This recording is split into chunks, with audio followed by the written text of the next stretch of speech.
دی فراو خانم. این دی فراو هیچ معنای دیگه نمیده به جز از خانم.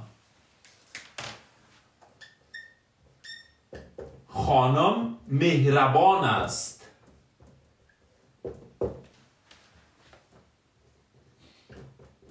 Die Frau ist nett. خانم مهربان است. دی واضح است، آرتیکلش است. ما باید خانم که یاد گرفتم دی را امرایش یاد بگیرم. اما جمله بعدی را نوشته میکنم که من به خانم کمک میکنم. کسانی که جمله پیشتر یاد گرفته بودین واضح و روشن توضیح دادم که این بعد دیگه در زبان آلمانی کدام کلمه خاص نیست. دنبال چی باید باشیم ما و شما؟ با خود کدام معنا نمیده. خوشبختانه زبان ما و شما بر نو آموزان زبان فارسی آسان است. اونمو برد گذاشته برن به کل اسم ها. نه آرتیکل داریم، هیچ چیز نداریم. با هر اسمی که باشه. اما در زبان آلمانی این خانم که از خود آرتیکل داره اینجا خالی مانده. دی فراو پیش رویش خالی مانده. میگم دی خود دیم شد. دی چی میشه؟ میگم دی میشه. تفاوت دی و دی در چی است؟ دی تنها معنی عادی و ساده اسم بیان میکنه. مثل اینجا که گفتیم دی فراو خانم، اما ما در اینجا با خانم داریم. پس به دلیل از این که با داریم و بخواهیم در زبان آلمانی این با را افاده بکنیم یا بیان بکنیم، کار ما چی است؟ میگیم نخیر دیگه ما به این توی دی نیاز نداریم. چرا؟ به خاطر که در جمله‌ای که ما میخوایم بگویم با آمده قبل از اسمم. پس میایم تکمیلش میکنم. Ich helfe با خانم، با دی der. Ich helfe der Frau.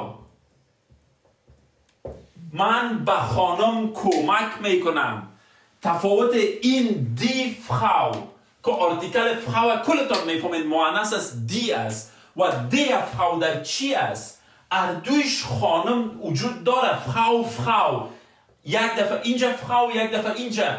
تنها تفاوتی که وجود داره آرتیکل هایشان متفاوت است. آرتیکل این دی است که مشخص است، آرتیکل خانم دی است. اما اینجا دی آمده از جدول داتیو یا با. پس تفاوت این دو دانه فراو در چی است؟ این خانم است و جدول داتیو به معنای با، این با خانم است. تفاوت آرتیکل ها: دی فراو است نت، خانم مهربان است. Ich helfe der Frau. اینجا من به خاطر در استفاده کردم که این خالیگاه با دیگر رقم قابل تکمیل شدن در آلمانی نبود که من اینجا میخواستم قبل از دی یک سوالیه باشه که این سوالیه چی است که ما با دی فراو. نخیر، ما با آلمانی نداریم که یک کلمه در جای سوالیه بگذاریم و معنای با بده. پس ناگزیر هستم که میگم قانون زبان آلمانی از جدول با در انتخاب میکنم تا اینکه معنی با خانم افاده بکنم.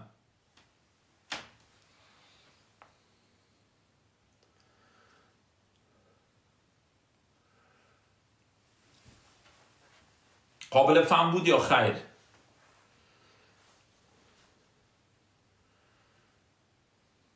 فارسی بود استاد محترم. sehr gut, sehr schön.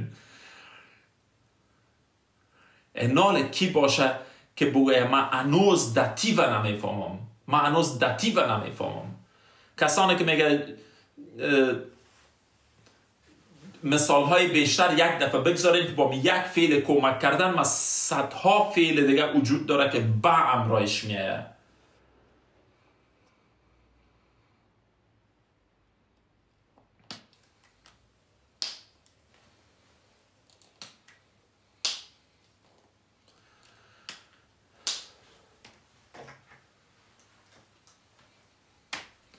بگیرین اسکرین شات